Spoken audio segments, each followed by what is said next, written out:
Sir प्रणाम, मैं हूं हिमांशु द्विवेदी और स्वागत है आपका हमारी खास पेशकश चर्चा में। चर्चा के तहत आज हमारा विषय खासा दिलचस्प है।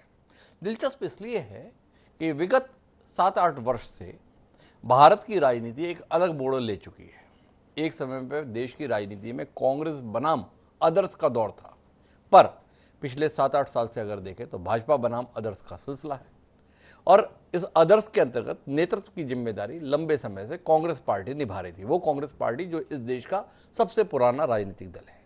लेकिन 2014 के लोकसभा चुनाव और 2019 के लोकसभा चुनाव में जिस बुरी तरीके से कांग्रेस की पराजय हुई, उसके बाद से ही उसकी क्षमता और उसके भविष्य पर तमाम प्रेक्षक सवाल उठाने लगे थे। अभी हाल ही में कुछ बदलाव हुए भारत की राजनीति में और सबसे बड़ा बदलाव जो हुआ वो हुआ पश्चिम बंगाल के संदर्भ में। पश्चिम बंगाल में भारतीय जनता पार्टी ने एक वातावरण देश में ऐसा बनाया था कि अब वहां पर ममता बनर्जी के नेतृत्व वाली तृणमूल कांग्रेस का सफाया तय है और इस माहौल के बनाने में बड़ी मदद मिली थी 2019 के लोकसभा चुनाव के परिणाम से, जहां पर भारतीय जनता पार्टी ने कमाल की जीत हासिल की हुई थी। लेकिन जब विधानसभा चुनाव के नतीजे आज से 6 महीने पहले सामने आए तो लोग हतप्रभ हो गए। तृणमूल कांग्रेस ने न केवल सत्ता में वापसी की बल्कि पिछली बार के मुकाबले ज्यादा सीटें लेकर वापसी की। ममता बनर्जी एक अलग मुकाम पर दिखाई देने लगी और वो कांग्रेस पार्टी जो देश में भाजपा को अपने आप में स्वयं विकल्प मानती है, उसकी पश्चिम बंगाल में इस कदर बुरी हालत हुई कि खाता खोलने के लिए भी मोहताज हो गई। जबकि इससे पहले वाले चुनाव में 40 की करीब सीटें कांग्रेस के पास थी। तब से हालात बदल रहे हैं। ममता बनर्जी अब एक क्षेत्रीय राजनीतिक दल, एक प्रादेशिक राजनीतिक दल के स्थान पर एक राष्ट्रीय राजनीतिक दल को बनाने की प्रक्रिया से गुजर रही है। इस समय वह देश के दौरे कर रही हैं, दिल्ली की तरफ रुख कर रही हैं और उनके निशाने पर जो भाजपा पहले होती थी उसके स्थान पर अब कांग्रेस नजर आ रही है। कांग्रेस पार्टी के तमाम नेताओं के लिए तृणमूल कांग्रेस के न केवल दरवाजे खोले जा रहे हैं बल्कि कालीन भी बिछाए जा रहे हैं। अन्य विपक्षी दलों के साथ में भी तृणमूल कांग्रेस की नेता पश्चिम बंगाल की मुख्यमंत्री ममता बनर्जी मेल मुलाकात कर रही है और इसमें रोचक मोड़ तब आया जब उन्होंने विगत दिनों एनसीपी के बड़े नेता सुप्रीमो शरद पवार के साथ मुलाकात की और मुलाकात के बाद ये कहा कि कांग्रेस के नेतृत्व वाला संयुक्त प्रगतिशील गठबंधन अब अस्तित्व में नहीं रह गया, उसके कोई मायने नहीं रह गए। उससे भी ज्यादा बड़ी बात उन्होंने सीधे तौर पर यह की कि उन्होंने ये कहा कि एक व्यक्ति जो विदेश में रहता है उसके संदर्भ में किसी लड़ाई की उम्मीद हम लोग कैसे कर सकते हैं। सीधे तौर पर उनके निशाने पर राहुल गांधी थे। कांग्रेस के लिए बड़ा झटका है। कांग्रेस ने अपनी प्रतिक्रिया में यह कह भी दिया है कि कांग्रेस के बगैर भाजपा को हराने की कल्पना भी बेमानी है। लेकिन क्या वाकई ऐसा है? क्या एक बार फिर तीसरा मोर्चा इस देश में अस्तित्व में आने की दौर से गुजर रहा है? जानने में दिलचस्पी है कि ममता बनर्जी भले ही पश्चिम बंगाल में सफल रही, पर क्या वाकई पूरे देश में भी वह सफल हो पाएंगी? और साथ ही जानने में दिलचस्पी इस बात को लेकर भी है हमारे चयन में कि कहीं इस पूरी कवायद के पीछे वही प्रशांत किशोर तो नहीं है जो पश्चिम बंगाल चुनाव के बाद में कहाँ राजनीतिक विश्राम की बात कर रहे थे, फिर कहाँ कांग्रेस में अपनी राजनीतिक संभावनाएं देख रहे थे और जब कांग्रेस के दरवाजे उनके लिए नहीं खुले तो उस दरवाजे को तो छोड़ उस गढ़ को ही ध्वस्त करने के लिए अब योजना बनाकर ममता बनर्जी को सामने कर दिए हैं और भाजपा को निपटाने के फेर में चल रही ममता बनर्जी कहीं कांग्रेस को ही निपटाने के लिए तो अब प्रण प्राण से नहीं जुड़ गई हैं। दिलचस्प है। इसीलिए हमने कहा कि आज का विषय हमारा दिलचस्प है कि यूपीए दीदी का दम, कांग्रेस बेदम। बात करेंगे, समझने की कोशिश करेंगे। 4 खास मेहमान हमारे साथ हिस्सा बनने के लिए मौजूद हैं, उनसे आपका परिचय कराते हैं और इस दिलचस्प मसले पर कुछ अच्छी बातचीत करने की कोशिश भी करते हैं। लेकिन इस सिलसिले को शुरू करें उससे पहले समय है आज के विचार सूत्र का। हमारा आज का विचार सूत्र बड़ा कमाल का है। तकरीबन आज से 70-80 साल पहले यह विचार सूत्र हमें प्राप्त हुआ था श्यामा प्रसाद मुखर्जी के माध्यम से। उस समय श्यामा प्रसाद मुखर्जी हिंदू महासभा के नेता होते थे। बाद में वह जनसंघ के संस्थापक बने। उन्होंने कहा कि यथार्थ से मुंह मोड़ने वाली राजनीति न केवल निरर्थक है अपितु भयावह भी है। तो क्या जो कुछ ममता बनर्जी कह रही हैं वो वास्तविक नहीं है, या यथार्थ नहीं है? और अगर हम उससे मुंह मोड़ रहे हैं तो क्या वो भयानक नहीं होगा? ये कांग्रेसियों के लिए विचार का विषय नहीं होना चाहिए। इस रोशनी में अपनी चर्चा को आगे बढ़ाते हैं। इस चर्चा का हिस्सा बनने के लिए हमारे साथ 4 खास मेहमान जुड़ चुके हैं। हमारे साथ में सुरेंद्र राजपूत जी हैं। सुरेंद्र राजपूत जी भारतीय राष्ट्रीय कांग्रेस के राष्ट्रीय प्रवक्ता हैं। हमारे साथ दीपक विजयवर्गीय जी हैं, भारतीय जनता पार्टी का मुखर चेहरा है। नीरज राय है, जिस तृणमूल कांग्रेस ने पूरा इंकलाब लाया हुआ है, उसके प्रतिनिधि के तौर पर इस कार्यक्रम का हिस्सा बने। और इन सब के बीच में देश की राजनीति पर अपनी एक अलग दृष्टि रखने वाले श्रवण गर्ग जी, देश के जाने माने संपादक, हमारे साथ है। आप सभी का स्वागत है। चर्चा की शुरुआत सुरेंद्र राजपूत जी से करते हैं, क्योंकि उनकी पार्टी के वजूद, उनके वकार और उनके नेता के अस्तित्व पर ही सवाल उठा दिए हैं ममता बनर्जी ने, जो स्वयं कांग्रेस की पुरानी नेता एक समय रही है। तो सुरेंद्र जी, आपकी प्रतिक्रिया। देखिए हिमांशु जी, आपने तो और स्वर्ण सर ने तो राजनीति के बड़े बड़े आयाम देखे हैं, और आज से नहीं देख रहे हैं, कब से राजनीति देख रहे हैं। इतने बड़े पुरोधाओं के साथ हम बैठे हुए हैं जी। तो ये कोई नई बात नहीं की है विपक्षी दलों में। और विपक्षी दलों में भारत का जो लोकतंत्र है, बहुलतावादी लोकतंत्र है, बहुदलीय व्यवस्था है। यहाँ पर हर शख्स को अपनी पार्टी को आगे ले जाने का हक है। अपनी ही पार्टी को यहाँ पर जो भी लोग हैं वो अलग अलग तरीके से ले जाना चाहते हैं। मैक्सिमम लोग सत्ता से लड़कर के ले जाना चाहते हैं, अच्छी बात है। कुछ लोग सत्ता से की जगह पर अगर विपक्ष से भी लड़ते हैं तो वो भी अच्छी बात है, हमें कोई आपत्ति नहीं है ममता जी के राष्ट्रीय स्वरूप पर।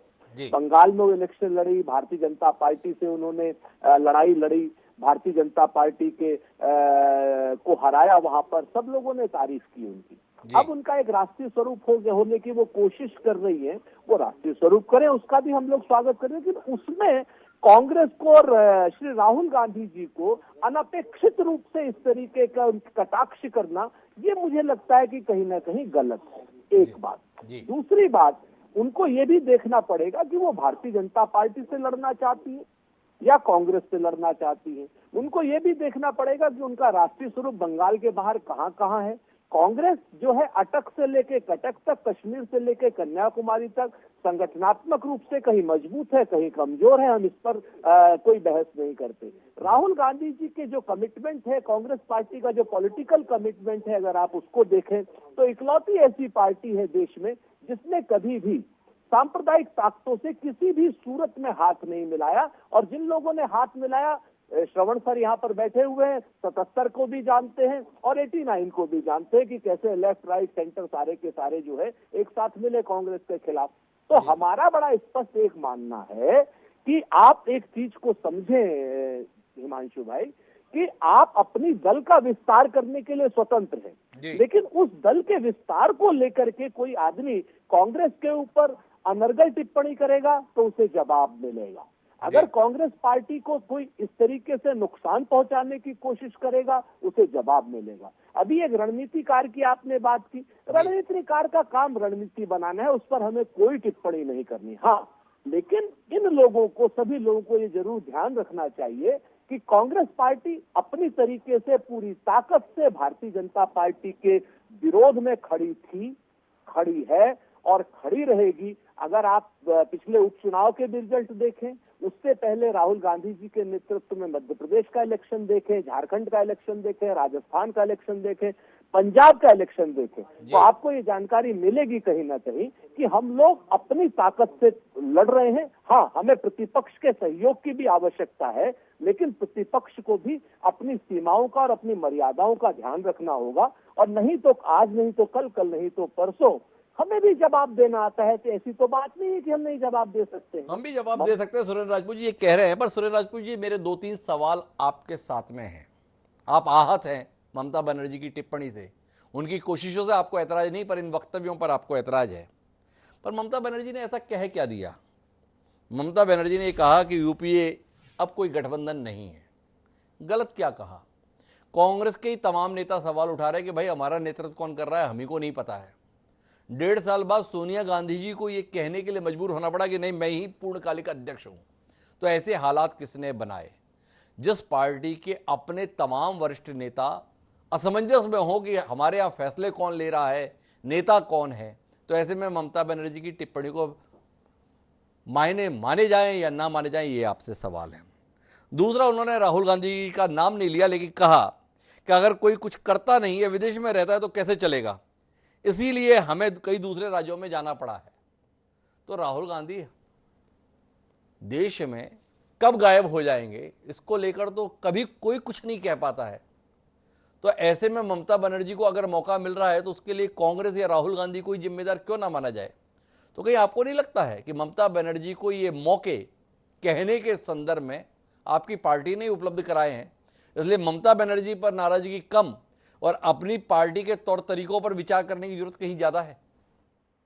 देखिए, हम अपनी पार्टी के तौर तरीकों पर विचार भी कर रहे हैं, हम अपनी कमजोरियों पर भी विजय प्राप्त कर रहे हैं और कहीं ना कहीं हम अपने काम को पूरी तरीके से पूर्ण योग्यता के साथ कर भी रहे हैं। पहली बात, अगर आप कोई आदमी राहुल गांधी जी के ऊपर कहीं कोई निजी टिप्पणी करता है तो अनपेक्षित है, उसमें कहीं कोई मेरे ख्याल से तथ्यों का तमाम अभाव है। मैं आपको बताऊं, पिछले 2 साल में अगर आप ध्यान से देखें, कोरोना काल की जब से शुरुआत हुई है हिमांशु जी, तो आप मुझे ये बता दीजिए कि किस मोर्चे पर कांग्रेस पार्टी आपको खड़ी नहीं दिखाई दी और किस मोर्चे पर कांग्रेस पार्टी ने अपनी जिम्मेवारी का निर्वहन नहीं किया, चाहे वो विरोधी दल के रूप में हो, चाहे वो राजनीतिक संगठन के रूप में हो, चाहे वो कोरोना काल में लोगों की मदद करने के रूप में हो। कहां पर कांग्रेस नहीं खड़ी दिखाई दी? कोरोना काल में आप ही लोगों ने तारीफ की हमारी कांग्रेस की, हमारी यूथ कांग्रेस की, और मदद मांगने वालों में देश की तो बात छोड़ दीजिए, सत्ताधारी दल के मंत्री भी छोड़ दीजिए, वीके सिंह जैसे, न्यूजीलैंड तक की एम्बेसी ने हमसे मदद मांगी।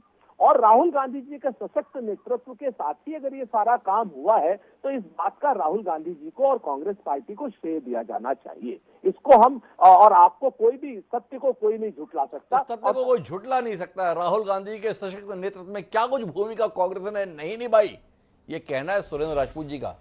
तो सवाल तो फिर जाके नीरज राय जी के पास है। इतना सशक्त नेतृत्व है, इतनी सक्रियता है, जमीन पे मौजूदगी है, भाजपा के खिलाफ मुखरता है, सांप्रदायिक शक्तियों के साथ समझौता न करने का इतिहास है। हालांकि शिवसेना के साथ वो लोग खड़े हैं, ये अलग बात है, पर इसके बावजूद भी नीरज जी, क्या हो गया आपकी पार्टी को, जो देश के सबसे पुराने राजनीतिक दल के नेतृत्व को इस कदर खारिज कर दे रहे हैं आप? ठीक लगता है?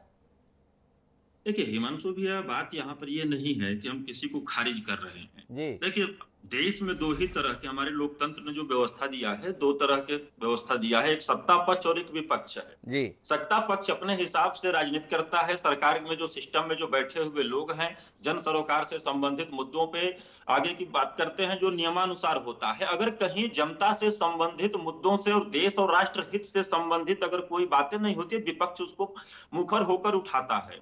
रही बात ममता जी का, तो जो एक गठबंधन तमाम दलों का मिलकर बना हुआ था, उस गठबंधन में जिसके पास नेतृत्व है, अगर नेतृत्व करता ही उस नेतृत्व को बखूबी निभा नहीं पाता है, तो जो सकारात्मक दृष्टिकोण को लेकर देश हित में काम करने की बात करने वाला रहेगा वो आगे आएगा ही। जैसे पिछले 2 कार्यकाल देख लीजिए, 2014 से अब तक का देख लीजिए। अभी हमारे बड़े भाई सुरेंद्र राजपूत जी भी बोल रहे थे इस पे कि कांग्रेस पुरानी पार्टी है, बड़ी पार्टी है। मैं इस चीज से नकार नहीं रहा हूं कि आपकी पार्टी पुरानी नहीं है, बड़ी नहीं है, या देश में जितने भी राजनीतिक दल हैं लगभग सभी दल उसी में से निकले हुए हैं। लेकिन मुद्दा यह भी होता है कि 2014 से अब तक यह देखिए कि कई प्रदेशों में जनता ने जनादेश आपको दिया, लेकिन सरकार वहां भारतीय जनता पार्टी ने बनाया। और 2014 से लेकर अब तक आप देख लीजिए कि आखिरकार आपके नेतृत्व में ऐसी कौन सी गलती हुई थी कि पहली बार 2014 में, जो कि उससे पहले जो पार्टी सरकार में थी आ गई, विपक्ष का नेता भी बनने लायक स्थिति नहीं रही कि मात्र 44 सीट लेकर बैठना पड़ा। दूसरे कार्यकाल में वृद्धि तो हुई, लेकिन आप 50 से ऊपर हो गए, फिर भी विपक्ष के रूप में बैठने लायक नहीं रहे। तब इस पर तकलीफ होती है। तकलीफ ये होती है आखिरकार इस पूरी जो ग्रुप है, जो गठबंधन है, इसमें कमी कहां है कि नेतृत्व करता हमारा इतना लचर हुआ है। अभी आपने कहा कि अटक से कटक तक, कश्मीर से कन्याकुमारी तक कांग्रेस पार्टी फैली हुई है। बहुत अच्छी बात आपने कहा। तो महत्वपूर्ण मुद्दा यह है कि हमें अटक से कटक और कश्मीर से कन्याकुमारी तक नाम का प्रचार प्रसार करने के लिए नहीं, भारत की जनता को जो वर्तमान सरकार अपने कार्य प्रलापों से छलने का काम कर रही है, उस सरकार को गिराने के लिए, उस सरकार को हटाने के लिए जो हमें काम करने होंगे वह काम मैं करूंगा। और ममता जी ने यह नहीं कहा कि मैं प्रधानमंत्री बनूंगी, नहीं, उन्होंने कहा कि भारतीय जनता पार्टी से मेरी कोई शिकायत नहीं, सरकार जो है तो सरकार है, लोकतांत्रिक तरीका से भाजपा की सरकार है, तो नाम तो आ ही जाना है भाजपा का। तो भाजपा को गद्दी से हटाने के लिए, देश भर में एकजुटता लाने के लिए हमको काम करना है। क्यों करना है यह भी बता दूं आपको।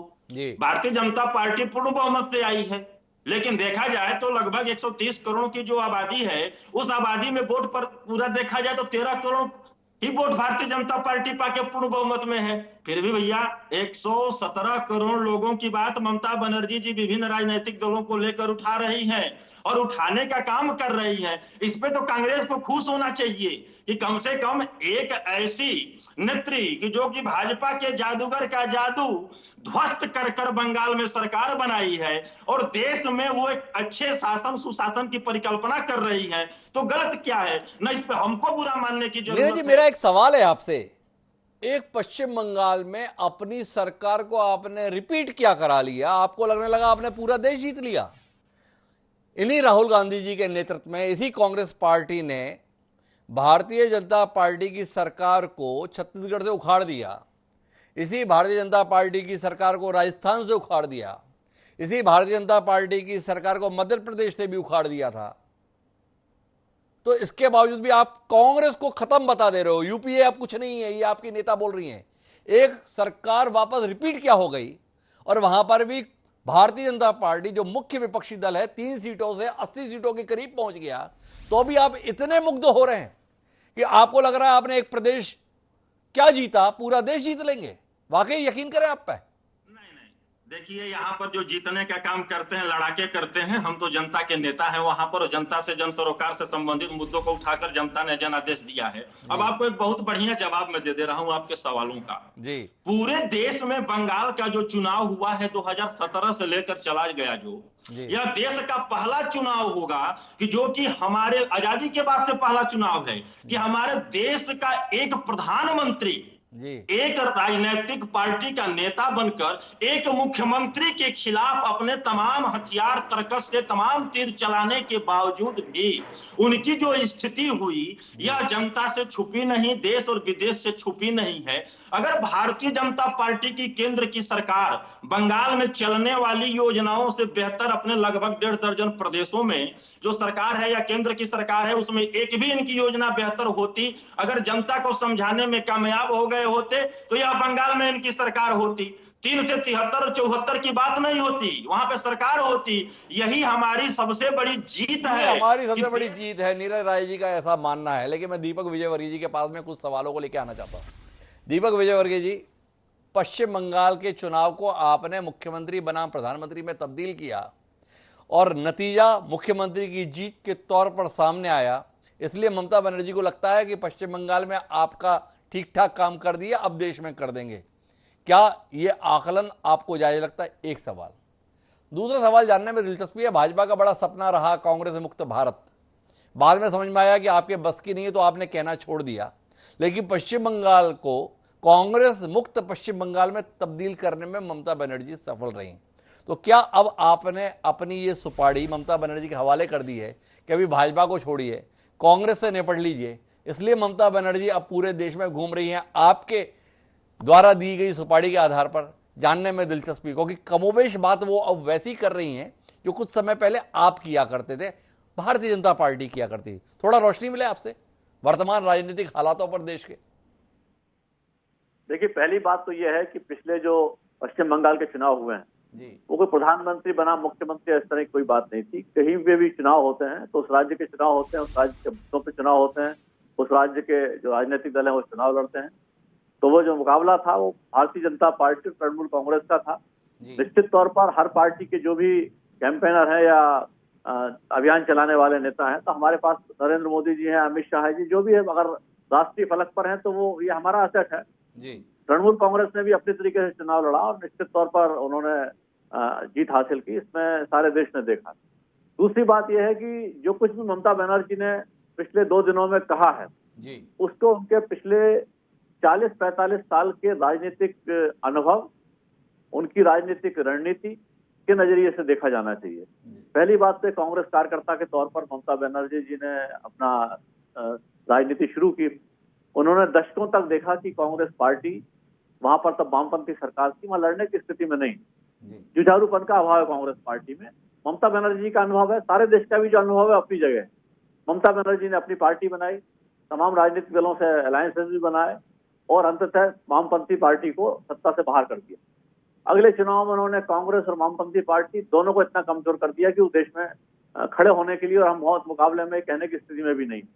अब ममता बनर्जी को अगर ऐसा लगता है कि उस रणनीति के तहत, उस राजनीति के तहत वो देश में एक बड़े पलक पर छा सकती हैं, तो उनके अनुभव के आधार पर है वो ऐसा करने का और सोचने का हक। यही उनकी रणनीति है और इस दिशा में आगे बढ़ रही है। रही बात राहुल गांधी जी पर बयान की, तो कांग्रेस की जो रिएक्शन आई है, कांग्रेस पार्टी अयोग्य है या कांग्रेस पार्टी भाजपा का मुकाबला नहीं कर सकती, राष्ट्रीय राजनीति में अपनी भूमिका का निर्वाह नहीं कर पा रही, इससे किसी कांग्रेस की कोई दिक्कत नहीं है। दिक्कत यह है कि आपने राहुल गांधी पे उंगली उठा दी है कि राहुल गांधी विदेश में रहते हैं तो देश में मुकाबला क्या करेंगे भारतीय जनता पार्टी का। तो कांग्रेस के जो माननीय नेता है, सुरेंद्र जी हो या देश भर के दूसरे नेता हो, उनको दिक्कत इस बात पे नहीं कांग्रेस कमजोर हो रही है, दिक्कत इस बात पे नहीं किसी भी राज्य में या ज्यादातर राज्यों में कांग्रेस पार्टी दूसरे से तीसरे, चौथे नंबर, पांचवें नंबर पर खिसक गई है। दिक्कत यह है कि आपने राहुल गांधी जी पर उंगली क्यों उठा दी है, क्योंकि कांग्रेस के नेताओं का अस्तित्व गांधी परिवार के प्रश्रय पर आधारित है, तो इसलिए इस तरह की रिएक्शन आ रही है। ममता बनर्जी ने जो कुछ कहा है, जो उनकी रणनीति है, एक राजनेता के नाते, एक राजनीतिक दल के प्रमुख के नाते उनको कहने का हक है और उसी दिशा में वो आगे बढ़ रही हैं। अब कांग्रेस पार्टी की जगह लेती हैं नहीं लेती हैं अपनी जगह है, लेकिन त्रिपुरा में और गोवा में, दो राज्यों में उन्होंने पहला पायलट प्रोजेक्ट उनका पश्चिम बंगाल खुद था, जहां पर उन्होंने कांग्रेस को खत्म किया, वामपंथी पार्टी को खत्म किया। त्रिपुरा दूसरा प्रोजेक्ट थे, गोवा तीसरा प्रोजेक्ट है, जहां पर उनका अगला जो कदम है वो कांग्रेस पार्टी को खत्म करने के लिए है। तो वो भाजपा को फायदा पहुंचाने के लिए ऐसा तो है नहीं जैसा उन्होंने पश्चिम बंगाल में किया। उनका मुख्य मकसद कांग्रेस का विकल्प बनना है और वो ये कहना चाहती हैं कि कांग्रेस पार्टी नहीं रही है और कांग्रेस पार्टी की विचारधारा तृणमूल कांग्रेस की विचारधारा, इसलिए इसके साथ कांग्रेस खड़ी हो जाए। जनता को फैसला करना है, जनता आगे देखेगी क्या होगा। पर दीपक जी, आपसे जानने में दिलचस्पी है, जिस तृणमूल कांग्रेस, जिस ममता बनर्जी के संदर्भ में आप लोगों के गले दुख गए, उनके तौर तरीकों को लेकर, उनकी राजनीति को लेकर, उनके देश विरोधी क्रियाकलापों को लेकर, जैसा आप पश्चिम बंगाल में बताते थे, अब वो पूरे देश में छा जाने की कोशिश में है, भाजपा का विकल्प बनना चाहती है, नरेंद्र मोदी को सत्ता से अपदस्थ करना चाहती है। उनकी कोशिशों के लिए कितना कालीन बिछाने के लिए तैयार हैं आप, इसलिए क्योंकि वो कांग्रेस को इससे पहले खत्म कर देने के लिए तत्पर है। तो देखिए, कांग्रेस पार्टी को खत्म करें या ना करें, यह उनका और कांग्रेस पार्टी के आपसी अंतर्द्वंद का विषय है। भारतीय जनता पार्टी अपनी पंच निष्ठाओं में सबसे पहले लोकतंत्र को रखती है और लोकतांत्रिक तरीके से अगर कोई कदम आगे बढ़ाता है तो उसका स्वागत है। पश्चिम बंगाल में जो कुछ उन्होंने किया है ममता बनर्जी जी ने, निश्चित तौर पर बहुत आपत्तिजनक काम हुए हैं। एक तो घुसपैठियों को वहां संरक्षण दिया जा रहा है, जो अराजक मतलब आपराधिक तत्व हैं उनको प्रश्रय दिया जा रहा है, राजनीतिक हिंसाएं हुई हैं। निश्चित तौर पर ये किसी भी लोकतंत्र के लिए अच्छी स्थिति नहीं है। ममता बनर्जी से पहले भी भारतीय जनता पार्टी कहती थी इस तरह की राजनीति न करें, चुनाव में हार और जीत ये सब अपनी जगह चलती रहती है, अपने विचारों को जनता तक पहुंचाना हर राजनीतिक दल का काम है, अपने नेता को प्रोजेक्ट करना हर राजनीतिक दल का काम है, लेकिन राजनीति में अपराध और हिंसा के लिए कोई गुंजाइश नहीं होना चाहिए। ये आज भी भारतीय जनता पार्टी अपनी जगह। आखिरी सवाल करता हूं आपसे इस चरण में, और मैं श्रवण जी के पास चलूंगा। ममता बनर्जी अपराधियों को संरक्षण देती हैं, आपराधिक तत्वों को संरक्षण देती हैं। ऐसी शख्सियत राज्य की राजनीति से बाहर निकलकर देश पर छा जाने की कोशिश में है। क्या आप कांग्रेस पार्टी से आग्रह नहीं करेंगे कि ऐसी वृत्ति, ऐसी मनोवृत्ति, ऐसे तौर तरीके रखने वाली राजनेता को यहीं रोकिए? ये ठीक नहीं है देश के लिए। जो प्रदेश के लिए ठीक नहीं था वो देश के लिए ठीक कैसे हो सकता है? ऐसा कोई आह्वान, ऐसी कोई अपील, ऐसा कोई आग्रह, या भी इस बात में ही खुश हैं कि जैसी भी मनोवृत्ति हो, कांग्रेस का निपटारा आपसे ना हुआ, ये कम से कम कर दें? देखिए, कांग्रेस के निपटारे का हमारा आशय, जब भी हमने कांग्रेस भारत कहा है तो ऐसा नहीं कहा है कि कांग्रेस पार्टी के रूप में कांग्रेस खत्म हो जाए, लेकिन कांग्रेस ने जिन मूल्यों को बढ़ाया है, देश में जो भ्रष्टाचार है, देश में जो वंशवाद है, देश में जो आपराधिक तत्व राजनीति में बढ़े हैं, धन का प्रभाव जो बढ़ा है, ये सब कांग्रेस ने शुरू किया है। और सबसे बड़ा एक वंश के रूप में राजनीति, जैसे सारे देश में इस समय पारिवारिक पार्टियां बन गई और इन सबको शुरू किया गांधी नेहरू परिवार ने और कांग्रेस पार्टी ने। तो भारतीय जनता पार्टी की पहली आपत्ति तो यही थी, कांग्रेस पार्टी एक लोकतांत्रिक पार्टी के रूप में आगे बढ़े। बहुत वरिष्ठ नेता कांग्रेस पार्टी में रहे हैं, देश भर में उनका नेटवर्क है, मजबूत लोकतांत्रिक पार्टी के रूप में आगे बढ़े और लोकतंत्र को मजबूत करें, देश में एक विपक्षी दल की जो भूमिका उसका निर्वहन करें, तो उसका हमेशा स्वागत है भारतीय जनता हमेशा पार्टी। स्वागत है। दीपक विजयवर्गीय जी कुल मिलाकर बता रहे थे हमें कि सुरेंद्र राजपूत जी को इस बात से ज़्यादा परेशानी है, बाकी कांग्रेस को इस बात से बड़ी परेशानी है कि राहुल गांधी पर क्यों कहा, और दीपक जी भी आखिरी में इसी बात पर आ गए। कांग्रेस से कोई दिक्कत नहीं है, गांधी परिवार क्यों है इससे उन्हें भी दिक्कत है। पर इस रोशनी में मैं श्रवण जी आपके पास आना चाहता हूं और समझना चाहता हूं ममता बनर्जी की बात को कितनी गंभीरता से लिए जाने की जरूरत है। वो जिस महत्वाकांक्षा के साथ और उसको जायज़ ठहराने के लिए जिस प्रकार के बयान दे रही हैं, उनकी ईमानदारी पर कितना भरोसा श्रवण गर्ग जी कर पा रहे हैं। कांग्रेस के नेतृत्व वाले यूपीए गठबंधन के अस्तित्व को उन्होंने खत्म होने का ऐलान किया है, क्या आप भी इससे इत्तेफाक रखते हैं? 2 और तीसरा, एक राज्य जीतने भर से क्या पूरे देश में विकल्प के तौर पर ममता बनर्जी को आप देख पा रहे हैं? ये 3 सवाल पहले चरण में आपसे रूबरू। तीसरा सवाल है, उसका पहले जवाब देता हूं कि ममता बनर्जी अपने प्रयासों में कभी कभी सफल नहीं होंगे जी। कारण यह है कि जिस कांग्रेस पार्टी को 136 सालों में जो अखिल भारतीयता प्राप्त है पूरे देश में, भारतीय जनता पार्टी को भी नहीं है। आप अगर भारतीय जनता पार्टी को नक्शे पर देखें कि किन राज्यों में है भारतीय जनता पार्टी, तो आपको आश्चर्य होगा कि केवल कुछ गिने चुने राज्यों में है जी। भारतीय जनता पार्टी, जिनमें वो एक निश्चित वोट बैंक जो हिंदुओं का है, जिसको मोबिलाइज किया हुआ है, उसके आधार पर जीतती है। तो पहला जवाब तो यह है हिमांशु जी की ममता बनर्जी अपने प्रयासों में कभी सफल नहीं होंगे। वो कांग्रेस को कमजोर जरूर करेंगी, क्योंकि वो कर सकती हैं, क्योंकि वो वही काम कर रही है जो भारतीय जनता पार्टी नहीं कर पाई। मतलब भारतीय जनता पार्टी ने कांग्रेस को भारत से समाप्त करने की कोशिश की, अब भारतीय जनता पार्टी उस काम में ममता बनर्जी की मदद कर रही है। तो इसलिए ये जो उत्तर प्रदेश और 5 राज्यों के चुनावों के ठीक पहले ममता बनर्जी ने जो कांग्रेस के खिलाफ मोर्चा खोला है, और भारतीय जनता पार्टी जिस तरह से उनकी मांगों का समर्थन कर रही है कि वो कांग्रेस को समाप्त कर रही है या कमजोर कर रही है, तो हम उस पूरे मामले को समझ सकते हैं कि वो ममता बनर्जी क्या कर रही है, मतलब उनको क्यों करना चाहिए, और जो इसका फायदा किसको मिलने वाला है। अगर विपक्षी दल आपस में बंटते हैं तो उसका कुल मिला के फायदा तो भारतीय जनता पार्टी को मिलने वाला है। तो एक चीज तो ये है। दूसरा ये कि जो यूपीए को लेकर उन्होंने कहा यूपीए न तो है न रहेगा, ये विवादास्पद बात है। अभी राज्यसभा में जो नेता हैं कांग्रेस पार्टी के, उन्होंने मल्लिकार्जुन खड़गे ने जो बैठक बुलाई थी उसमें टीएमसी को छोड़कर सभी दलों के नेता शामिल हुए। तो हमको एक चीज ये समझना चाहिए कि ममता बनर्जी के साथ कौन जाने वाला है और कौन नहीं जाने वाला है। ममता बनर्जी किन राज्यों में जा सकती हैं, मतलब एक थोड़ा सा आप भी इस पर प्रकाश डाल सकते हैं कि किन राज्यों में वो अपनी ताकत को खड़ी कर सकती हैं और क्या संभावनाएं।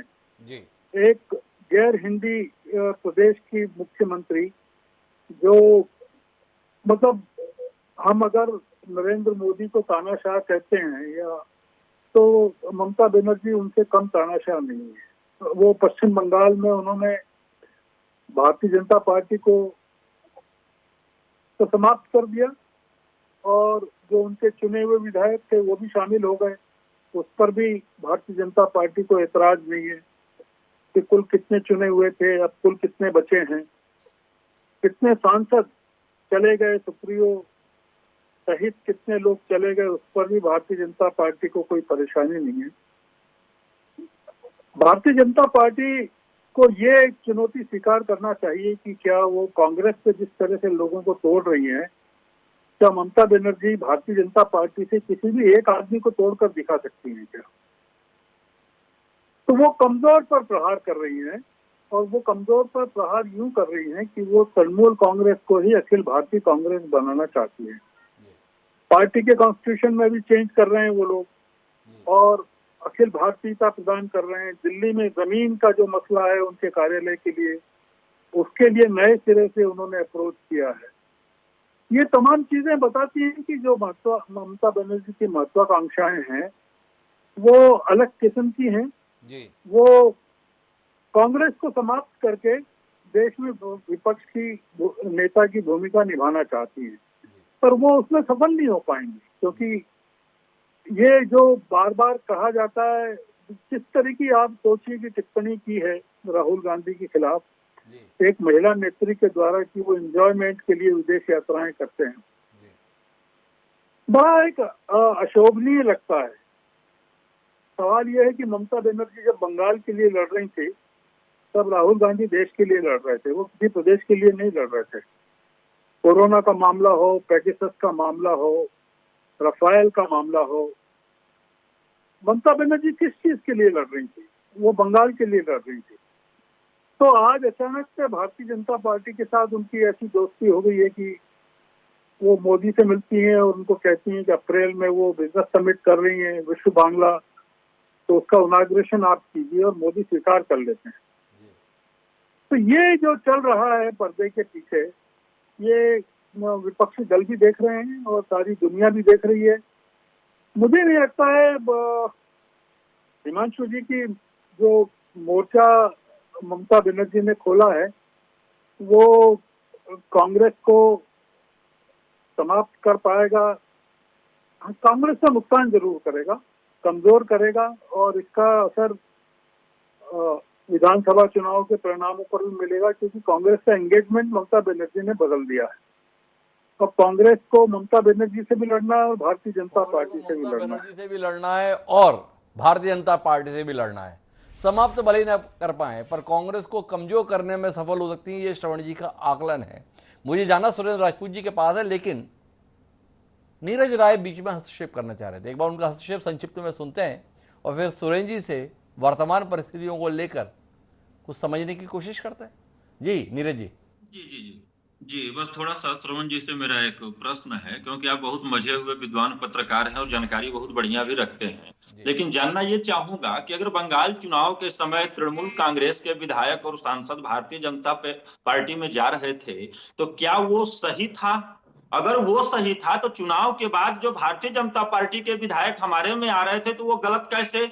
अगर ममता जी तानाशाह है तो उस समय कैसे वो तानाशाह नहीं हो सकते थे? देखिए श्रवण जी, किसी के ऊपर आरोप लगाना कहीं से भी गलत नहीं है, लेकिन दो तरफा अगर लेके चला जाए, दोनों तरफ से दोनों पक्ष की बातों को अगर भारत की राजनीति में देखा जाए तो उतना ही बेहतरीन और खूबसूरत होता है। थोड़ा अचंभा है आपके इस दलील पर। सम्मानित श्रवणकर जी ने तो कहा था कि अगर हम नरेंद्र मोदी को तानाशाह कहते हैं, और उसके अंतर्गत उन्होंने सारी बात को अंतर्निहित कर दिया जो आपने कहा कि चुनाव से पहले तृणमूल कांग्रेस के नेता भारतीय जनता पार्टी में जा रहे थे, अगर वो गलत था तो फिर ये भी गलत है, अगर वो सही था तो ये भी सही है। तो उन्होंने तो नरेंद्र मोदी के संदर्भ में ये टिप्पणी श्रवण जी इतनी खुलकर शुरू से करते आ रहे हैं।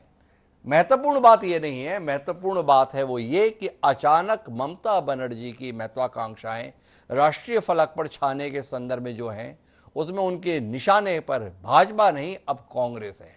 इन उपजी हुई परिस्थितियों में सुरेंद्र राजपूत जी आपसे सवाल है, वो सवाल यह है कि तृणमूल कांग्रेस की नेता ममता बनर्जी स्वयं के यूपीए से अलग होने का ऐलान नहीं कर रही हैं, वो यूपीए के अस्तित्व को ही नकार दे रही हैं और अस्तित्व नकारने की कोशिश के तहत अन्य विपक्षी दलों के नेताओं के साथ समन्वय स्थापित करते हुए विकल्प बनने की कोशिश कर रही हैं।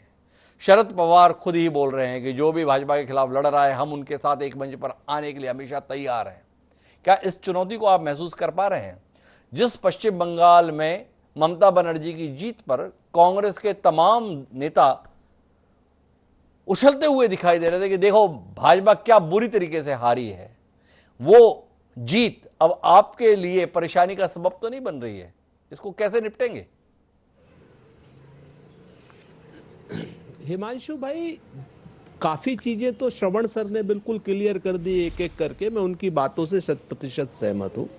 3-4 बातें बड़ी साफ हैं। पहली चीज, वो राजनेता और राजनीतिक दल कैसा जो चुनौतियों का मुकाबला ना कर सके जी, और वो राजनेता और राजनीतिक दल कैसा जिसमें महत्वाकांक्षा न हो। जी। महत्वाकांक्षा होना बुरी बात नहीं है, लेकिन अति महत्वाकांक्षा के साथ अपने दोस्त और दुश्मन में फर्क कर देना, ये एक विभेद की बात है। इसका फायदा या नुकसान होता है। भारतीय जनता पार्टी को बंगाल में हराया, कांग्रेस के नेता खुश हो रहे थे क्योंकि भारतीय जनता पार्टी के सांप्रदायिक एजेंडा हार रहा था। लेकिन अगर उसके बाद कांग्रेस की हार में ममता बनर्जी या बाकी सब लोग अपनी जीत देख रहे हैं, ये लोग अपनी इस अति महत्वाकांक्षा पे आ रहे हैं, तो इनका फैसला आप जैसे सुधीजनों को करना है, श्रवण जी जैसे सीनियर पत्रकारों को करना है।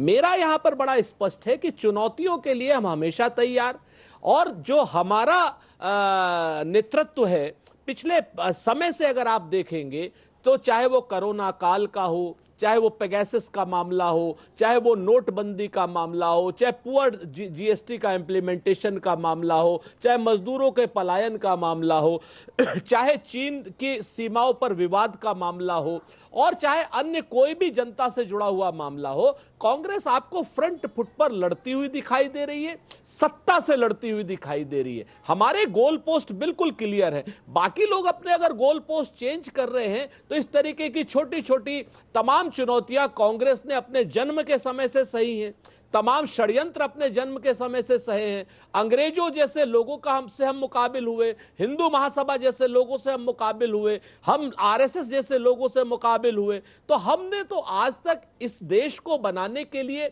इस देश को आगे बढ़ाने के लिए अपने रग रग में शहादतें भी दी हैं, और उन शहादतों का ही एक वो बात है जो आज ये देश इस जगह पर खड़ा हुआ है, सारी जगहों पर सीना तान के खड़ा हुआ है। तो आप इस चीज को, अगर कोई राहुल गांधी के ऊपर कोई निजी टिप्पणी करे तो बुरा लगता है। निजी टिप्पणी के जवाब में निजी टिप्पणी हो सकती है, लेकिन फिर से हमारा उद्देश्य किसी विपक्षी दल की महत्वाकांक्षा से लड़ना नहीं है। हमारा उद्देश्य भारत को बचाना है, सांप्रदायिक एजेंडे से लड़ना है, भारत में जो विभाजनकारी नीतियां हैं उनके मुखालिफ लड़ना है। अगर ममता जी उनके मुखालिफ लड़ रही हैं और अपना मोर्चा बनाना चाहती है, बनाएं, वो संविधान उनको हक देता है, लेकिन वो दूसरे के मोर्चे को खत्म करना चाहती हैं, उनके लिए उल्टी सीधी बात करना चाहती हैं, तो जनता भी फैसला करेगी और आप और हम भी फैसला करेंगे। हम और आप तो बाद में फैसला करेंगे। सुरेंद्र जी, पहले तो ये जानना है, अपनी इस विफलता को लेकर कोई ग्लानि है आपके पास में? जिस यूपीए की बात हम करते हैं उसका दूसरा सबसे बड़ा राजनीतिक दल था तृणमूल कांग्रेस, जिसके 22 सांसद लोकसभा के अंतर्गत हुआ करते हैं। वो अब यूपीए के साथ नहीं है, क्योंकि वो तो यूपीए के अस्तित्व से इंकार कर रहा है। क्या अपने नेता सम्माननीय सोनिया गांधी और राहुल गांधी की इस विफलता को लेकर कोई पीड़ा है आपके मन में कि आपका सबसे बड़ा सहयोगी दल कांग्रेस के बाद अब आपके नेतृत्व को खारिज कर दे रहा है, आपके संगठन को खारिज कर दे रहा है? क्या अपने आप में ये एक बड़ी विफलता नहीं है? हिमांशु भाई, आप एक बात बताइए ना, आप इस वक्त इस चैनल के सर्वे सर्वा हैं, आपका कोई सेकंड इन कमांड अगर कहीं छोड़ के जाता है तो और उसके ऊपर आपके ऊपर आरोप लगाने लगता है तो आप क्या कहेंगे? चुप ही रह जाएंगे ना, क्योंकि मैं अपनी विफलता के तौर पर स्वीकार करूंगा, इसके अलावा क्या चाह रहा है या नहीं? ये तो नहीं, एक चीज है, अगर वो छोड़ के जा रहे हैं तो निश्चित तौर पर उनकी महत्वाकांक्षा अगर उनको तारी हो रही है, किसी और जगह पे जाकर के वो आप ही के बराबर की पोस्ट ले रहे हैं, तो मेरे ख्याल से आप उनको शुभकामनाएं दीजिए। लेकिन इसको लेकर के आप ये कहिए कि हम विफल हो गए, तो मेरे ख्याल से उचित नहीं है, विफलता नहीं उचित है। अगर किसी की अति महत्वाकांक्षा को लेकर के वो अलग हट रहा है तो उसको आप अति महत्वाकांक्षी बताइए, आप उसको उसकी कमजोरियां भी बताइए। आप बताइए कि अशोक तंवर को लेकर के आप हरियाणा जीत लेंगे तो आपकी स्वागत है, ललितेश पति को लेकर के उत्तर प्रदेश जीत लेंगे तो आपका स्वागत है, आप गोवा में फ्लेरियो साहब को लेकर के आप गोवा जीतने की कोशिश करेंगे, आपका स्वागत है, जीतिए भाई, जनता तय करेगी। जनता तय करेगी। इसे अपनी विफलता नहीं मानते। मुझे जाना दीपक विजयवर्गीय जी के पास है, लेकिन श्रवण जी से बतौर पत्रकार इस पर टिप्पणी चाहता हूं, एक संक्षिप्त टिप्पणी, कि क्या वाकई ये कांग्रेस की विफलता नहीं है? क्या ये सोनिया गांधी और राहुल गांधी की विफलता नहीं है कि वह तृणमूल कांग्रेस को अपने साथ रख पाने में नाकाम रह रही है? नहीं, देखिए, वो तृणमूल को साथ नहीं रख सकते। आपको एक चीज समझना चाहिए जी, वो ये कि 98 में जब गई थी ये विद्रोह करके कांग्रेस से सोनिया गांधी और अपना दल बनाया था इन्होंने, तो ये कांग्रेस को तो तभी छोड़ चुकी है। ये यूपीए के साथ मजबूरी में थी। और अब और जैसे शरद पवार है, वो उन्होंने अलग कांग्रेस क्यों बनाई? उन्होंने तो मुद्दा ही सोनिया गांधी की नागरिकता का उठाया था और संगमा के साथ अलग पार्टी बनाई थी। तो ये जो लोग हैं, चाहे शरद पवार हैं या ममता बनर्जी हैं, इनका कांग्रेस के साथ मूलभूत झगड़ा है और वो झगड़ा वो मतलब चलता रहेगा। आप जो हमारे तृणमूल के एक साथी हैं, उन्होंने एक सवाल उठाया था, मैं उसका जवाब दे देता हूँ कि जब भारतीय जनता पार्टी के लोग तृणमूल के लोग भारतीय जनता पार्टी में जा रहे थे, तब उन्हें कहा गया था कि अब भारतीय जनता पार्टी प्रदेश में सरकार बना रही है, उसकी 200 सीटें आ रही हैं। और उनको भी लग रहा था, आपने देखा था कि बाबुल सुप्रियो किस तरह से प्रचार कर रहे थे और उस समय उनके साथ तृणमूल के लोगों ने क्या व्यवहार किया था और उस समय की पुलिस रिपोर्ट देखिए। अब अगर बंगाल में किसी को रहना है और राजनीति करना है और बंगाल के राजनेताओं को पता है कि अब यहाँ जिंदा रहना है राजनीतिक तौर पर, तो भारतीय जनता पार्टी भी नहीं है, कांग्रेस भी नहीं है और सीपीएम सीपीआई भी नहीं है। तो अगर रहना है और अपने आप को सरवाइव करना है पॉलिटिकली, तो तृणमूल कांग्रेस के साथ ही कर सकते हैं। तो ये कांग्रेस, तृणमूल कांग्रेस का जो वहाँ बंगाल में, आप बताइए कि मीडिया को लेकर क्या वहाँ आजादी है क्या बंगाल में? जो आजादी वो देश में नहीं है नरेंद्र मोदी के राज। तो ये बहस मत कीजिए कि कौन किसमें जा रहा था और अब कौन किसमें आ रहा है और किसको खुश होना चाहिए। मेरा हिमांशु जी बिल्कुल एक सवाल है, सब लोगों से सवाल है कि क्या ममता बनर्जी 5 राज्यों के चुनाव संपन्न होने तक अगर वो विपक्षी एकता या नरेंद्र मोदी को हटाने के प्रति इतनी ईमानदार हैं, तो क्या 5 राज्यों के चुनाव संपन्न हो जाने तक प्रतीक्षा नहीं कर सकती थी? क्या 3 महीने प्रतीक्षा नहीं कर सकती थी कि वो उसके बाद वो काम करें? वो जो काम कर रही हैं या प्रशांत किशोर जो काम कर रहे हैं, वो असल में कांग्रेस को समाप्त करने का काम कर रहे हैं। पर कांग्रेस के समाप्त हो जाने से विपक्ष मजबूत नहीं होने वाला है, जो कि एक गलतफहमी है कि ममता बनर्जी उस विपक्ष का नेतृत्व कर पाएंगी और सारे लोग विपक्ष के उनको नेता के रूप में स्वीकार कर पाएंगे।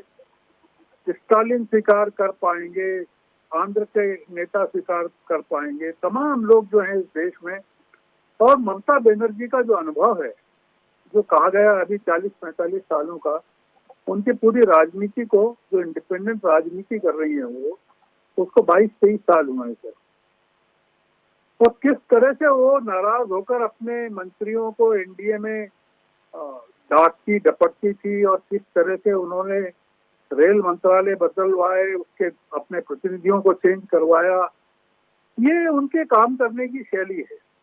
और आपने देखा कि संविधान दिवस पर प्रधानमंत्री ने जो अपना भाषण दिया, उसमें पूरा जो अटैक है, पूरा आक्रमण है, उन्होंने कांग्रेस पर किया। उन्होंने तृणमूल कांग्रेस के खिलाफ आज तक कोई शब्द नहीं बोला है प्रधानमंत्री ने। ये तो मैं पहली बार इस चर्चा में सुन रहा हूँ, जो भारतीय जनता पार्टी के प्रवक्ता कह रहे हैं कि बंगाल में घुसपैठियों के कारण और तमाम चीजों को लेकर वो ममता बनर्जी के बारे में कह रहे हैं। ये बड़ी बात कह रहे हैं वो। भारतीय जनता पार्टी का कोई नेता राष्ट्रीय स्तर पर आज की तारीख में ममता बनर्जी के खिलाफ कुछ बोलने को तैयार नहीं है। तो ये एक अच्छी बात है। अगर ये बात सही है और वो ममता बनर्जी को इस तरह से मानते हैं तो अच्छी बात है। पर जो लग रहा है ऊपरी तौर पर, जो प्रत्यक्ष लग रहा है, इस समय जो लग रहा है, वो ये लग रहा है कि ममता बनर्जी बहुत जल्दबाजी में है और वो उसके लिए कुछ भी करने को तैयार है। ममता बनर्जी जल्दबाजी में है, ये स्पष्ट तौर पर आकलन है श्रवण गिरी जी का।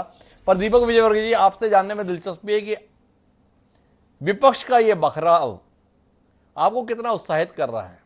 एक तरफ बात चल रही थी कि 2024 में संयुक्त मोर्चा बनकर भाजपा के खिलाफ, नरेंद्र मोदी के खिलाफ, उनकी देश विरोधी नीतियों के खिलाफ, सांप्रदायिकता का जहर भरने वाली नीतियों के खिलाफ लड़ेंगे और जीतेंगे।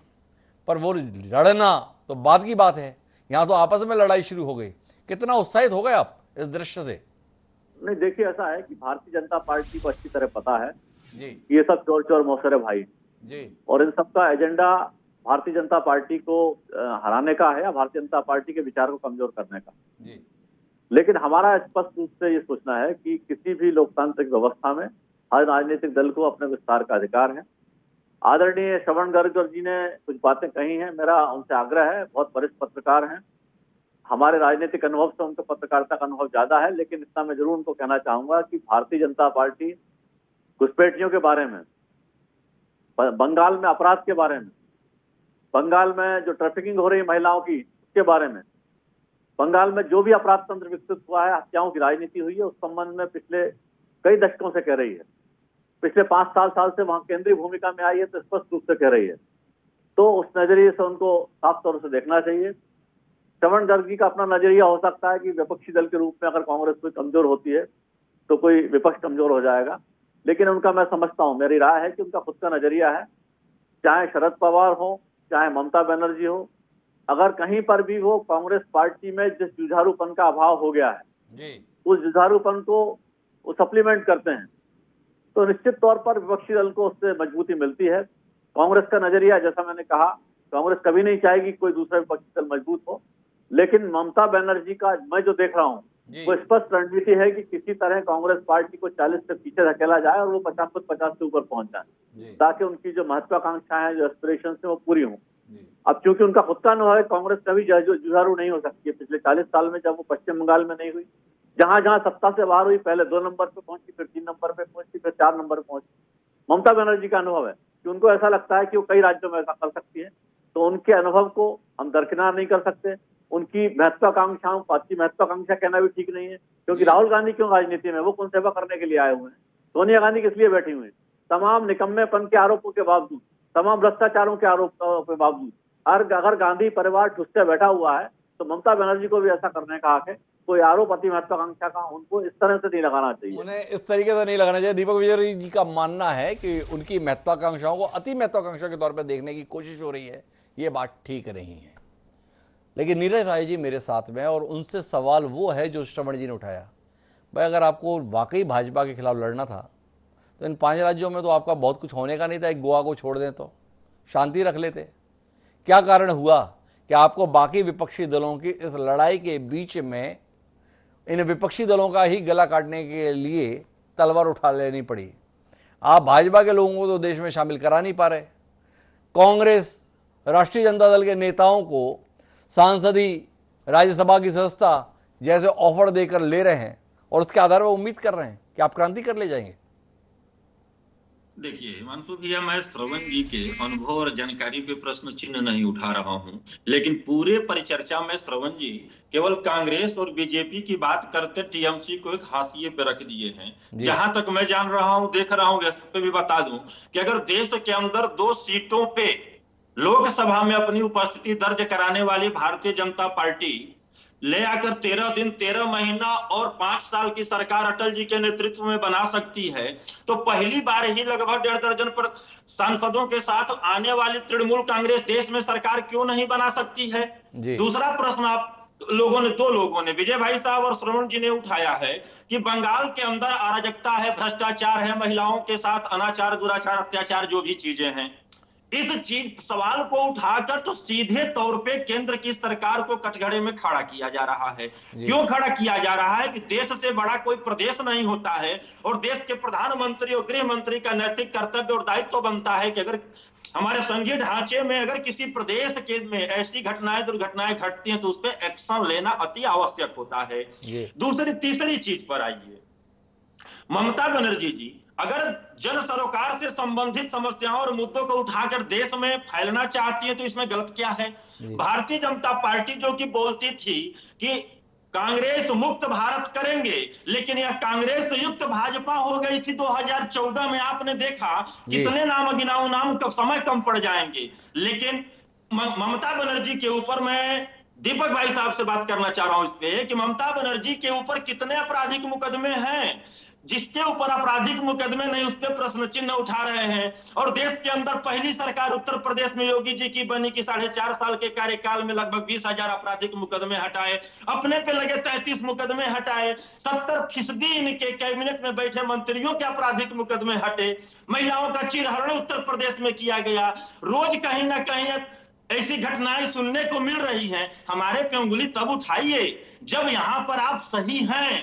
आपने ऐसा कोई हथकंडा छोड़ा नहीं है केंद्र की सरकार ने तृणमूल कांग्रेस को, और वहां पे जो सरकार चल रही है उसको डिस्टर्ब करने के लिए।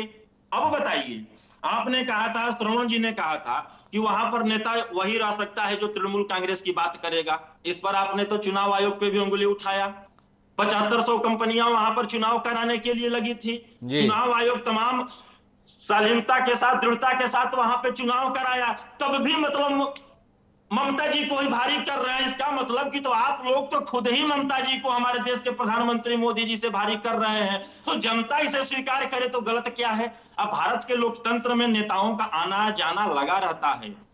कांग्रेस से ही तो निकले थे ना, कांग्रेस में ही जब वो उस समय कांग्रेस थी, उस समय भी तो हमारे श्यामा प्रसाद मुखर्जी जी मंत्री बनाए गए थे। तो क्या वो कांग्रेस से नहीं निकले? वो तो यहां तक कि जो पाकिस्तान समर्थक मुस्लिम लीग थी उसमें भी मंत्री बनाए गए थे, चुनाव हार के भी। तो इसका मतलब ये नहीं है कि हम ले रहे हैं तो बुरा हो गया है, आप ले रहे हैं तो बहुत अच्छा है। जैसे कि सुरेंद्र राजपूत भाई साहब ने कहा, उत्तर प्रदेश में ललितेश राजेशपति से कुछ नहीं होना है, गोवा में कुछ नहीं होना है। भाई साहब, हम भी कह रहे हैं कुछ नहीं होना है, लेकिन इससे पहले आप में थे तो बहुत कुछ हो रहा था, हमारे में है तो कुछ नहीं होना था। अगर इतना ही आपको है तो ममता बनर्जी जी जैसे चुनाव से पहले बोला था कि तृणमूल कांग्रेस बरगद है, टहनियां आती जाती रहती हैं, बरगद का कुछ उखड़ने वाला नहीं है। आप बताइए हिमांशु भैया, डे 1 से मैं आपके साथ परिचर्चा में रहा हूं चुनाव में, कभी मैंने 210 प्लस से नीचे बोला है तृणमूल कांग्रेस की सीट? आप अपना रिकॉर्ड उठाकर देख लीजिए। तो तृणमूल कांग्रेस की ये क्षमता है कि ग्रास रूट पे काम कर कर जनता के बीच से निकाल कर हम लोग आंकड़ा देते हैं, ऊपर से कुदा कर नहीं देते हैं। तो जमीन की राजनीति करते हैं तृणमूल कांग्रेस के संदर्भ में, उसे हल्के में आंकना ठीक नहीं है, इस आकलन के साथ हैं। मैं एक आखिरी दौर की बातचीत के लिए सुरेश राजपूत जी आपके पास आना चाहता हूं और आपसे समझना चाहता हूं कि वाकई तृणमूल कांग्रेस के द्वारा दी गई चुनौती को आप इस कदर नजरअंदाज करेंगे? आप सवाल उठा रहे हैं, अशोक तंवर के आने से अगर आप कुछ कर लेंगे कर लीजिए, पर अशोक तंवर हैं कौन? अशोक तंवर वो हैं जिनको आपने अपने छात्र संगठन का राष्ट्र प्रमुख, युवा संगठन का राष्ट्र प्रमुख जाने कितने लंबे समय तक बना के रखा। सुष्मिता देव, महिला कांग्रेस की राष्ट्रीय अध्यक्ष, कितने लंबे समय तक आपने बना के रखा। फ्लोरियो जी, गोवा के मुख्यमंत्री आपने बना कर रखा।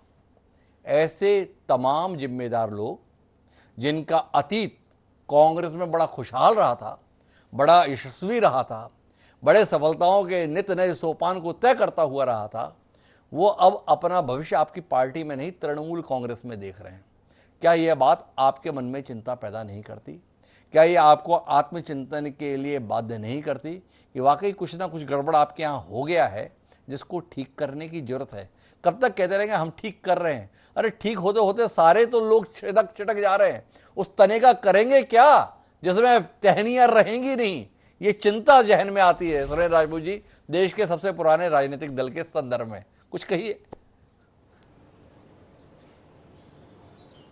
एक बड़ा पुराना सा शेर याद आ गया जी। कहते हैं ना कि समंदर ये तेरी खामोशी कुछ और कहती है जी। मगर साहिल पे टूटी कश्तियां कुछ और कहती हैं जी। और मेरी आंखों ने देखे शहर के कई मंजर मगर अखबार की सुर्खियां कुछ और कहती हैं जी। पुराने लोग हमारे यहाँ से तो ममता जी भी गई जी। तो कोई दिक्कत थोड़ी, वो भी राष्ट्रीय प्रभारी थी, राष्ट्रीय यूथ की अध्यक्ष थी, वो ऐसा तो था नहीं। कई बार की सांसद थी हमारे यहाँ से, गई, उन्होंने अपना दल बनाया, उन्होंने पहले भारतीय जनता पार्टी के साथ सहयोग किया, उनकी सरकार में मंत्री रही, वो अपनी जगह पर है। आज परिस्थितियां उनको उनके सामने ला करके खड़ा कर दे रही हैं, हो सकता है कल फिर उनके साथ खड़े होने की उनकी बारी आ जाए। लेकिन कांग्रेस पार्टी ने आज तक कभी भारतीय जनता पार्टी से, जनसंघ से, हिंदू महासभा से कभी हाथ नहीं मिलाया, नंबर 1। नंबर 2, आप नेताओं की बात कर रहे हैं, बिल्कुल सच बात है, सभी नेता महत्वपूर्ण होते हैं और हमने उनकी कोई महत्वपूर्ण होने पर प्रश्न नहीं उठाया। हमने कहा कि आप ये सरकार बनाने की अगर सोच रहे हैं तो इस पर पुनर्विचार कीजिए। सच ये है, आपसे बताएं हिमांशु भाई, कि आज अशोक तंवर जी की हम उपयोगिता को मना नहीं कर रहे, लेकिन अगर वो गए हैं तो नए लोग भी कांग्रेस में आए हैं। ऐसा नहीं है कि नए लोग नहीं आए हैं, ये आता और पीढ़ियों का उत्तरोत्तर बदलाव चलता रहेगा। हमारा आपने पहले उसमें पूछा था, हमारे G23 के लिए पूछा था, हमारे सारे नेता महत्वपूर्ण हैं। हां, हमारे पास एक चीज नहीं है इस वक्त जो भाजपा के पास है और तृणमूल के पास है। हमारे पास राज्यसभा की सांसदी देने वाले के लायक सभी लोगों को संख्या नहीं है। तो एक चीज तो तय है कि राज्यसभा की सदस्यता जिसको चाहिए, क्योंकि 2022 में भी 4 राज्यसभा तृणमूल के पास हैं, 2023 में 4 राज्यसभा तृणमूल के पास हैं और 2024 में 4 राज्यसभा तृणमूल के पास में हैं। तो मैं आपको इतना बहुत जिम्मेवारी से कहता हूं कि अन्य राज्यों के जो भी राजनीतिक हमारे नेतृत्वकर्ता या नेता उसके लिए जाना चाहें, हमको रोक नहीं सकते, क्योंकि हमारे पास नहीं है। हां, हम अपनी पार्टी संघर्ष की पार्टी है। संघर्ष के बाद जिस दिन विजय मिलेगी तो वो लोग जो संघर्ष के हमारे साथी होंगे वो उस विजय का हिस्सा प्राप्त करेंगे। ये हमारा बहुत स्पष्ट मानना है। आज जो लोग इधर उधर जाना चाहते हैं, ज्योतिरादित्य चले गए, मंत्री बन गए, उसमें हम क्या कर सकते हैं? ज्योतिरादित्य को हमने क्या नहीं दिया? आप हमें बता दीजिए कि आज तक उस शख्स को हमने, जब से वो पॉलिटिक्स में आए माधवराव जी के बाद, दिक्कत यह है आप अभी नहीं दे सकते हैं, इसको लेकर लोगों में बेचैनी नहीं है। शायद श्रवण जी इस बात से इत्तेफाक रखें, बेचैनी इस बात को लेकर है कि भविष्य में भी आप कुछ दे पाएंगे, इस पर संशय पैदा हो गया है, इस पर संदेह पैदा हो गया है। तो सुरेंद्र राजपूत जी, आपसे आखिरी सवाल इस कार्यक्रम में, क्या कुछ ऐसा करने की कोशिश करेंगे कि भविष्य को लेकर आपके प्रति उम्मीद रखी जाए? पश्चिम बंगाल में इस खुशफहमी में कब तक रहेंगे कि ममता बनर्जी भी तो हमारे से निकली थी, बहुत अच्छी बात, पर उन्होंने आपको शून्य पर लाकर रख दिया, उन्होंने अपने आप को साबित किया। क्या इस संदर्भ में कोई विचार करने की जरूरत महसूस नहीं करते सुरेंद्र राजपूत जी? तो कुल सवाल यह है कि कांग्रेस भविष्य की उम्मीद रहे, इसके लिए कुछ करेंगे? हमेशा हिमांशु भाई अतीत के फाउंडेशन पर, नींव पर भविष्य का निर्माण करने के लिए जानी गई है और कांग्रेस सारी आतताई ताकतों से लड़ने के लिए जानी गई है, अन्याय से लड़ने के लिए जानी गई है। और हमें खुशी है कि हमारी कांग्रेस पार्टी तमाम झंझावतों के बावजूद अपने एक लक्ष्य को निर्धारित किए हुए है कि अन्याय के खिलाफ प्रतिकार पूरी ताकत से करना है। श्री राहुल गांधी जी के भी नेतृत्व में, सोनिया जी के भी नेतृत्व में, मल्लिकार्जुन खड़गे साहब के नेतृत्व में, रणदीप सुरजेवाला साहब के नेतृत्व, तमाम हमारी सारी लीगेसी और लीडरशिप ऐसी है जो अन्याय के खिलाफ लड़ रही है और जमीन पर संघर्ष कर रही है। आप नई लोगों में देखना चाहें तो बीवी श्रीनिवास को देख सकते हैं, वीरेंद्र सिंह राठौर को देख सकते हैं। ऐसा नहीं है कि हमारे पास लीडरशिप की कोई कमी है। सच बात यह है कि हमारे पास राज्यसभा की सीटें नहीं है। हमारे पास केवल राज्यसभा की सीटें नहीं है, बाकी लीडरशिप के अंतर्गत गांधी परिवार से इतर भी काफी नाम गिना दिए गए। तो दीपक विजयवर्गीय जी, कम से कम इस संदर्भ में आपको यह कार्यक्रम सफल लगा होगा कि सुरेंद्र राजपूत जी की लिस्ट में गांधी परिवार से इतर भी नाम थे। लेकिन महत्वपूर्ण बात है वो ये कि अगर कांग्रेस अभी भी ये मानती है कि जनता के हक की लड़ाई वही लड़ती है, अन्याय के खिलाफ भी वही लड़ती है, सांप्रदायिक ताकतों के खिलाफ भी वही लड़ती है, लोगों के हक की लड़ाई भी वही लड़ती है, पर इसके बाद भी अगर 2-2 आम चुनावों में पार्टी 3 अंकों में पहुंचने के लिए भी सिमट जाती है, तो फिर गलती कौन कर रहा है? इस देश की जनता जो इतना सब कुछ करने वाली पार्टी के प्रति विश्वास व्यक्त नहीं कर पा रही है, या पार्टी के अपनी समझ और तरीके में कोई सुधार की जरूरत है? इसको समझने की पार्टी के नीति निर्माताओं को जरूरत है कि भाई ऐसा कुछ तो गलत हो रहा है जिसके चलते वो मान रहे हैं सब कुछ वो अच्छा कर रहे हैं, पर फिर भी जनता का भरोसा नहीं बन रहा है। अगर जनता का भरोसा जीत लेंगे तो शायद तृणमूल कांग्रेस से मिल रही चुनौती या ऐसी अन्य तमाम चुनौतियों से भी जीत लेंगे। लेकिन अगर इसी खुशफहमी में रहे कि हम तो सब कुछ अच्छा कर रहे हैं, गलत है बाकी सब कर रहे हैं, तो केवल ये खुशफहमी ही ना रह जाए और भारतीय राष्ट्रीय कांग्रेस देश का सबसे पुराना राजनीतिक दल था, ऐसा इतिहास ना लिख जाए। ये चिंता की बात है, इस चिंता से कांग्रेसियों को सरोकार रखना चाहिए। बहरहाल आप सभी मेहमानों का बहुत बहुत धन्यवाद। ममता बनर्जी के कारण से उपजी चिंताओं को लेकर इस कार्यक्रम का हिस्सा बनने के लिए। समय है अब आज के शेर का। हमारा आज का शेर इस प्रकार के अलगाव को ही समर्पित ये कहता है कि होने लगे हैं रस्ते रस्ते, आपस के टकराव बहुत होने लगे हैं रस्ते रस्ते आपस के टकराव बहुत, एक साथ के चलने वालों में भी अलगाव बहुत। केसर शमीम ने जो ये शेर लिखा था वो वर्तमान में विपक्षी दलों की हालत में बड़ा मुफीद है। सब भाजपा के खिलाफ, नरेंद्र मोदी के नेतृत्व की सरकार के खिलाफ लड़ने की बात करते हैं और उनके खिलाफ लड़ते लड़ते आपस में लड़ते भिड़ते दिखते हैं। ये कैसा दृश्य भारत की राजनीति में एक बार फिर दिख रहा है, विचार कीजिए। और अब मुझे याद दीजिए, फिर मिलेंगे अगले सोमवार, तब तक के लिए याद, सादर प्रणाम।